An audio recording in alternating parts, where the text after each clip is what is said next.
Salam, salam sejahtera di dalam kasih Tuhan kita Yesus Kristus. Renungan hari ini 1 Oktober 2020 berdasarkan Almanak Nas GKE Kolose 2 ayat 16 hingga ayat 23 dengan perikop carilah perkara yang di atas. Saya mengambil tema transformasi.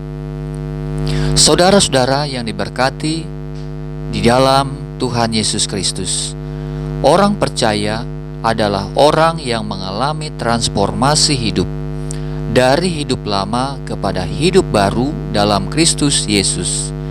Maksudnya adalah hidupnya tidak lagi sebagai manusia lama yang masih dikuasai oleh dosa, melainkan hidup dalam kebenaran dan pimpinan Roh Kudus.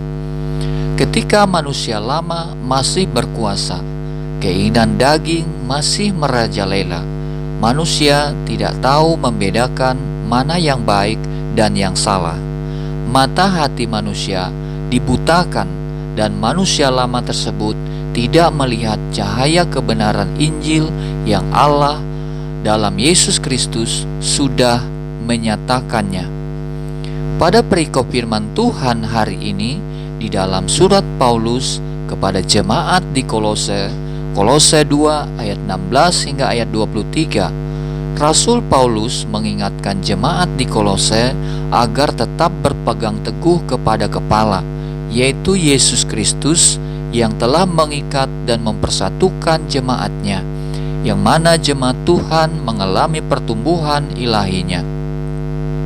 Rasul Paulus mengingatkan jemaat Kolose agar menjauhi pengajaran dari guru-guru palsu yang kelihatannya baik, indah, menyenangkan telinga, namun tidak bersumber dari pengajaran Yesus Kristus. Pengajaran demikian harus kita jauhi atau hindari, sebab menurut Rasul Paulus, pengajaran demikian bukanlah bersumber dari Kristus yang adalah kepala gereja. Rasul Paulus menasihatkan jemaat Kolose supaya mencari perkara yang di atas dan bukan yang dari bumi, di mana Kristus ada.